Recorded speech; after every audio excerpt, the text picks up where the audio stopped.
Good morning, everyone. I'm Sanjana Jain, your host for today, and I'm delighted to welcome here Mr. Narayan Gokhale, Associate Research Director, Quadrant Knowledge Solutions, who specializes in IoT and digitalization domain.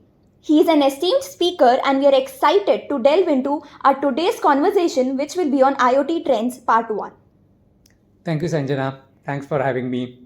Today's topic is about IoT trends, and we'll be talking about 6 trends today, which are more generic in nature. So, the first and foremost trend is that IoT is now becoming mainstream. If you have seen the evolution or history of IoT or IoT systems over the past decade or so, they were still, trying or kind of got stuck up into what is called as a pilot purgatory stage, not able to come out of pilot projects, still kind of hovering around MVPs, that is minimum viable products, not able to scale up whatever business use cases were there. So the first and foremost trend is that now this particular IoT business, IoT systems are becoming mainstream. And when we say mainstream, it's like basically if you take the technology adoption curve, because IoT is a major technology.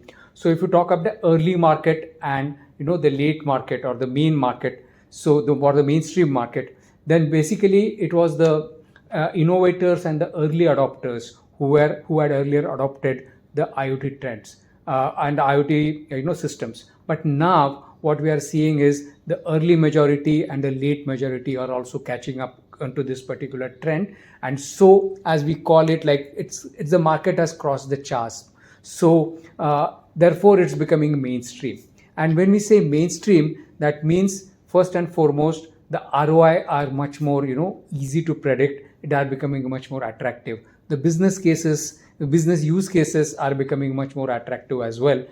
There is less resistance from operators to kind of adopt this new particular technology. So all in all, the first trend basically talks about mainstreaming of the IoT market.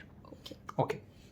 Now the next trends number 2, 3, and 4, I've kind of clubbed it into one particular bucket of trends, to say it, because it deals with the IoT deployment models. And when I say IoT deployment models, it's basically about build, buy and integrate. So there is an interplay between these particular deployment models being used by different businesses. So first and foremost trend here is, as a logical consequences of IoT becoming mainstream, the buy solutions are now on the increase.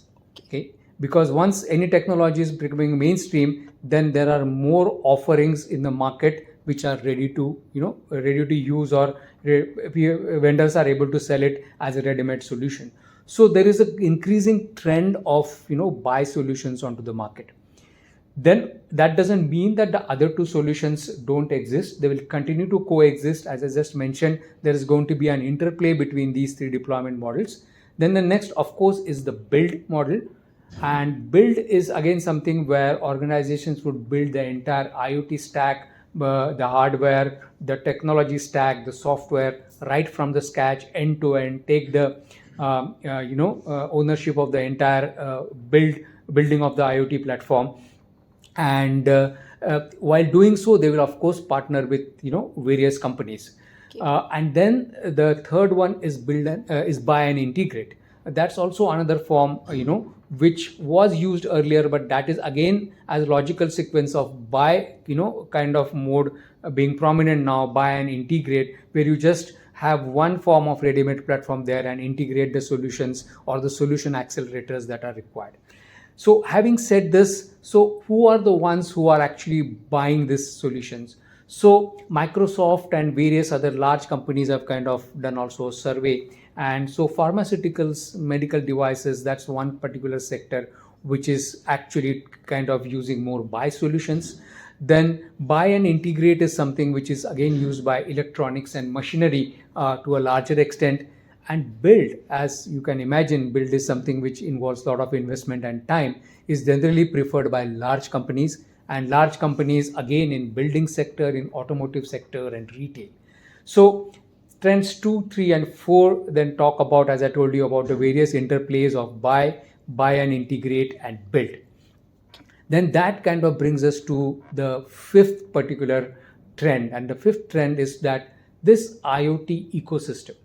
IoT's ecosystem is now becoming very strong, and it is now speeding up the time to value.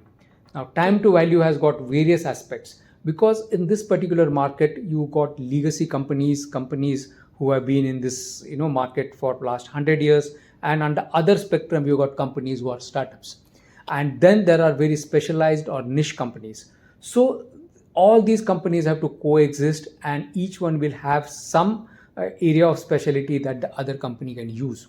Therefore, this strong ecosystem is kind of emerging in this particular market, and that is helping each of those stakeholders of this particular ecosystem.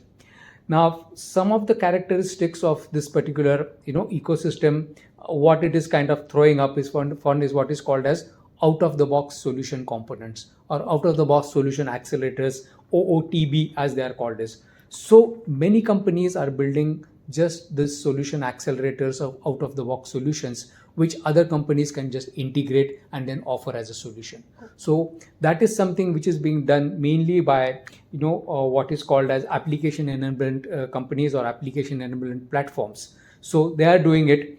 Then companies are providing single point of contact, expertise, business use case expertise based on their experience to a whole ecosystem of companies. That is again speeding your, as I was just telling you, time to value. Okay. And another very important aspect is about harmonized cybersecurity, because underlying, when you're talking about a system like IoT where you have connected devices and connected systems, cybersecurity is very important. So there we are having harmonized cybersecurity. So that means you will align with solutions which are in the same security paradigm. Because again, security solutions have evolved. There is IT security paradigm, there is OT security paradigm. So companies will have to align. So but that alignment or that harmony is now taking place, and therefore a combination of all these factors is resulting into a very strong supplier ecosystem, resulting in a speed up of time to value. Okay. Then that brings us to the last trend which we are going to talk about today.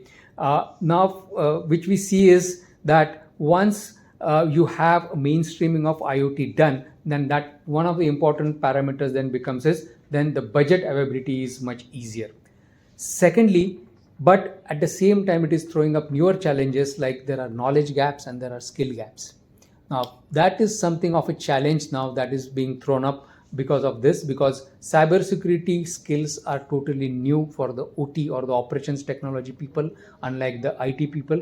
It's a different paradigm as we just talked about. And then there are skill gaps, because then you need to have skills around IT skills, cloud management skills, device management, security, networking. So it's a whole gamut of new skills that companies are again kind of trying to challenge with.